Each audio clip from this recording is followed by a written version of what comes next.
mic is on. Hello. Oh my god. I don't know, why do I feel so nervous? My heart is beating. Like, what? Hi guys. Hi. So hey guys, what's up? How's it going? I just wanted to talk to you today. I just want to have a little chat because I put up a video a few days ago and that seemed to attract some negative comments, and the video was my third day of being fully raw, and I put it up and I went about my normal day, and I came back a few hours later and checked through the comments, and usually I find myself, you know, so happy reading your comments and responding and just seeing what you guys had to say about the video. And this time it was just like an overload of negative comments, and I was so confused because, you know, it wasn't a controversial video. It was just me, what I ate on my third day of being raw. I wanted to share that experience with you guys, and the comments are just like so negative. I didn't know how to respond to it because I was like, this is the first time I've received like an influx of negative comments for what I thought was no reason whatsoever. And at first I got really upset, but then I kind of reflected on it and I was like, okay, so maybe you know, these negative comments are coming from a place of misunderstanding, and maybe I haven't been, you know, transparent with you guys enough about what I'm doing here in Thailand, or why I'm here in Thailand, or why I'm doing this raw challenge, or why I did the raw challenge. So I just thought I would talk about, you know, a few of the points that you guys brought up in the comments, and just like, you know, have a little chat. So if you guys don't know what I'm talking about, I did a fully raw challenge while being here in Thailand, and the reason I chose to do it while I was here in Thailand was because the fruit quality and abundance is great. You know, me and Emily thought we'll give it a go. You know, we've never tried it for more than a day or so, so we'll give it a try. And it was an experiment, and I wanted to share that with you guys. I wanted to share how I was feeling, what I was eating. So my last 3 videos before this were just about what I was eating, being fully raw. They weren't vlogs. They weren't really showing you what we were doing or what we were getting up to, but it was focusing on, you know, the fully raw aspect of it. On my last video, the comment section seemed to be very focused on saying things like, all you care about is food, all you do is eat. And that's the first point that I want to talk about. So food for everyone is an extremely important part of life. Obviously, it keeps us alive. It's what dictates how we feel most of the time and gives us energy. In my case, food is especially important because I'm trying to show others how amazing a vegan diet is. I want to not only show you how tasty the food is, but how good it makes you feel and how easy it is and how accessible it is and how it's totally affordable and totally doable. And that's what I'm trying to obviously put out there to you guys. So yes, food is a big part of my life. I'm not ashamed of that because for a long time, food was a big part of my life for the wrong reasons. I had a horrible, horrible relationship with food. Now I have a fantastic relationship with food. I'm not killing any animals or affecting the planet in the process of doing that. So I'm very proud of my diet. I'm very proud of how it makes me feel. Yeah, but is it my whole entire life? Hell no, of course not. You know, sorry if I made it seem like that is all I do. I generally thought that you guys were really interested in hearing about my raw challenge, and I thought you really wanted to just see what I was eating, and I didn't want to make the videos too long, so I didn't want to include other stuff that we were doing. I just wanted to include how I was feeling and what I was eating so I could share that experience with you guys. Yeah, so I hope you understand why I made those videos so heavily related around food, and I hope you understand that that's not all my life is. The second kind of comment that I seem to be receiving a lot on that video was that all you do is ride up the mountain with your friends and then eat food later on, and you're not experiencing the Thai culture, and you're not exploring and traveling, and you know, you're not really doing things that a normal tourist would do. Because this is something I'm actually really passionate. Like, it really gets me fired up. Like, you know, I probably haven't explained it to you guys enough, but I've come here for Thailand for a month, and at the moment there's a festival on, the Road to Full Bike Festival, and a lot of my friends are here, and we all share very similar interests such as riding our bikes, eating vegan food, and making YouTube videos and things like that. We've actually come here to Thailand to focus on riding our bikes. Some of you might not understand that at all, and I don't expect you to, because you know, I love riding my bike. I love how it makes me feel, and I love doing it with my friends. I love doing it with hundreds of other vegans. This is my 4th time I've been to Thailand. Each time I've been here, I've stayed for over a month. So in the last 3 years, I've spent 5 months in Thailand. So that's a long time when you think about it. It feels like my second home. And the first time I came here, I traveled all around the south.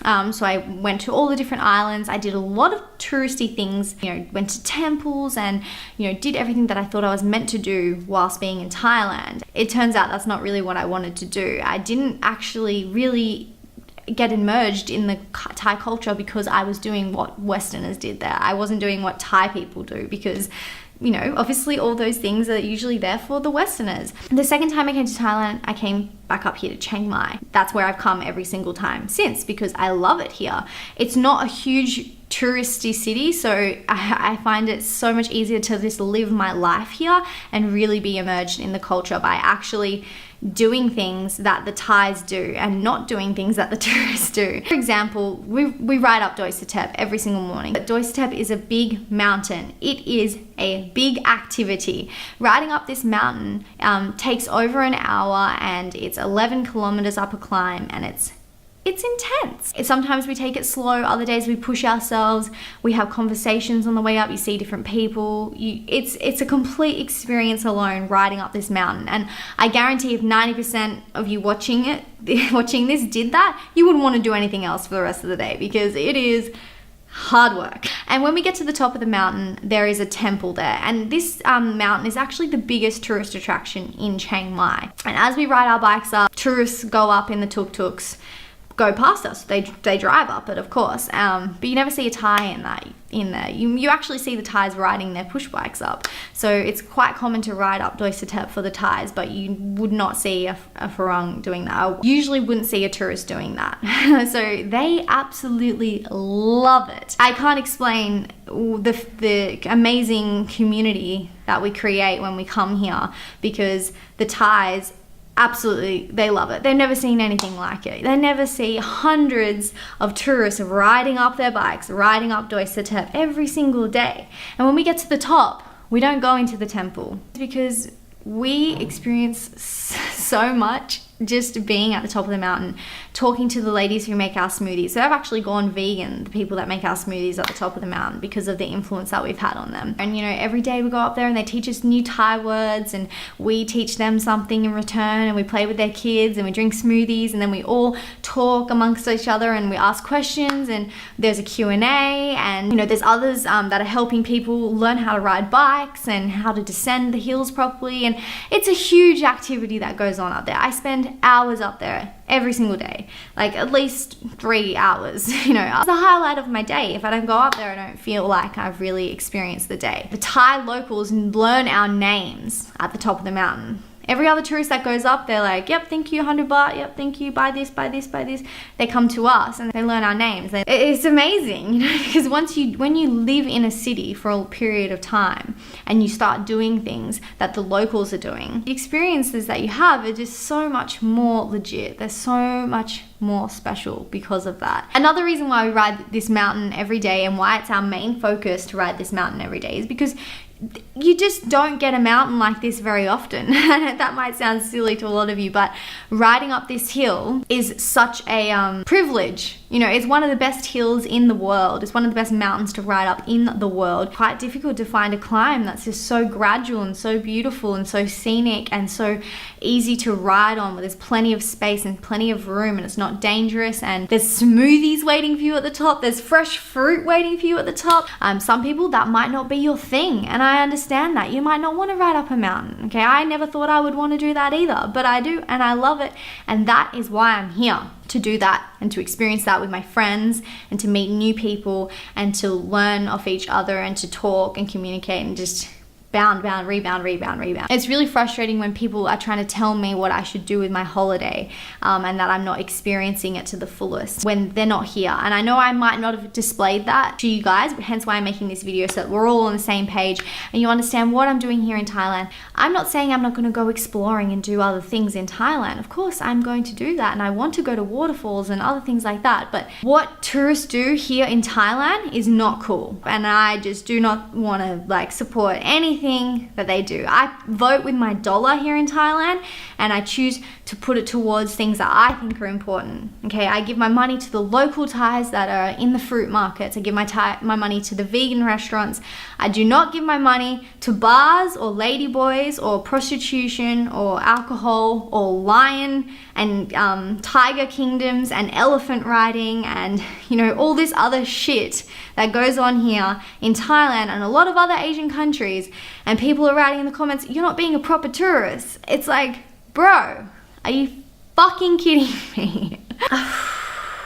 They completely abuse the system. They completely abuse the Thais and their loving and giving culture. They abuse that. They come here to buy cheap steaks and cheap beers, and they don't experience the culture at all. Just because you visit a temple once, that is not experiencing the culture. That temple, majority of the time, that temple is there for tourists. And that's why when I first came to Thailand, and I experienced that in the South, it drove me fucking insane. It really did. I couldn't believe what I was seeing. A massive part of the tourist industry here in Thailand is tigers and lions are drugged so that people can take photos with them. These elephants are whipped and beaten and chained up so that people ride them. And these monkeys are the same thing, are completely abused so that people can feed them a banana and watch them climb up a coconut tree and collect a coconut for them. It's like so heavily revolved around animal exploitation, and it's just like really annoys me when people say that I'm not doing, like, I'm not living my holiday the way that you want me to live my holiday. I usually come back down from doorstep and I have a big breakfast. I then work. I still have to put up videos for you guys. I still have to reply to emails. I still have to manage my ebook and all that kind of stuff. I love that as well. You know what I mean? Then in the afternoon is when I usually go out again, and I might go get a massage or go to the markets or go meet my friends for dinner and go buy some groceries, go, you know, cook up a potluck and have everyone over at our place. And that's what it is about here while we're here. It's about cycling, and it's about having conversations and relationships with other vegans, other like-minded people. I hope you guys understand that. Fuck, this video is getting long. All right, yeah, so that's like pretty much what I've been kind of experiencing in the comment section, and I hope that you guys now understand me a little bit better, why I'm here in Thailand, why I did that raw challenge for you guys, and how I really didn't mean it to come across the way it did. I wasn't trying to deprive myself, and, you know, a lot of people were saying that I was putting myself in this horrible situation while I was on holiday and while I was in Thailand. Why would you do that to yourself? And it's like, I was completely aware of what I was going into, and I did it here because this is one of the only places in the world that I felt like I would be able to do it sustainably. I put myself in that situation. It was just 3 days of my life where I wanted to experience something. It's not a big deal, you know. I didn't miss out on any temples. Yeah, so don't get me wrong, I still want to make vlogs for you guys and make them really interesting, and I'm sorry if you don't like watching me ride up Doi Satep. Maybe, you know, if you have anything else that you want me to do videos on why I'm here, I would be more than happy to do that. Just let me know down below, and we can make this a positive learning experience for myself and, you know, also you guys. A few people were saying things like, oh, you always have a camera in your face, and, you know, you're always vlogging. It feels like you don't really live your full life. And I can tell you now that it's hard for you to see what my life is like without the camera, because obviously I'm not filming those bits, so it seemed to you like I've always got a camera in my face, but that's definitely not the situation at all. And saying that, like, making videos is my fucking passion, you know what I mean? Like, I love it. I love being able to help people, and I love being able to help bring people onto the vegan lifestyle. I know when I've spent too much time in front of the camera, that's why I'm not doing 30 videos in 30 days anymore, because I don't want to have to vlog every single day. So don't worry about me. I'm living my life to the absolute fullest. You don't have to worry about that. I do try and be as real and transparent as possible, but you're never gonna know everything I do in a day. You're really just not. It's impossible, because my video would be 24 hours long. Damn, that feels good. Just didn't want this miscommunication going on between us, if you know what I mean. Woo! Oh, I just wanted to finish by saying what ended up happening on my 4th day of being fully raw, because I'm not going to make a whole nother video dedicated to that after all of this shenanigans.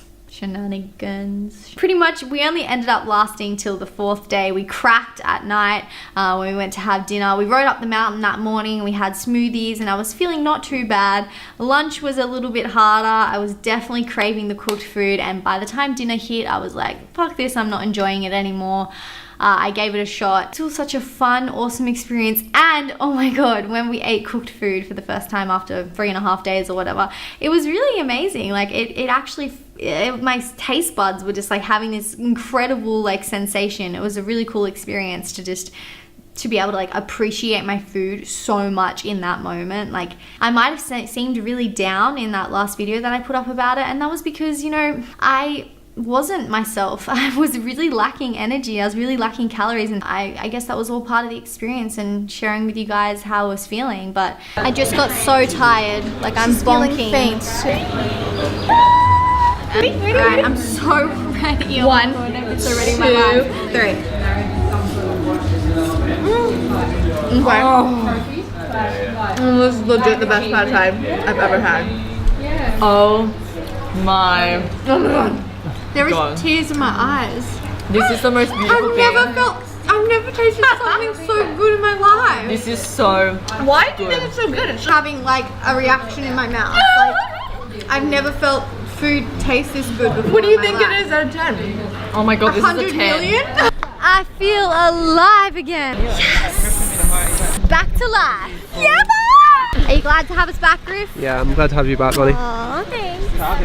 I'm not sure about Elman. Some of the benefits I did notice was that my skin was really clear during it, and I didn't feel like I needed to drink as much water, so I felt like I was more hydrated. But apart from that, I mean, the rest of it was pretty negative. I had really bad digestion. I didn't go to the toilet properly the whole time while I was on Raw, and it could have been just a detox phase, of course. It could have been just my body getting used to it. Some people say that, you know, you don't start feeling good enough until you do it for 2 weeks, but I don't feel it necessary to go that far and do it all again. So because I feel so good eating how I eat, like eating cooked food, and I fucking love cooked food, and I never want to really deprive myself of that again. So for me, a few days was enough, and it was a good experience, and I hope you guys enjoyed it. Some of you enjoyed it. Yeah, are we good? Are we good? Are we good? That's everything. Thanks for listening, guys, and I will see you next time. Bye!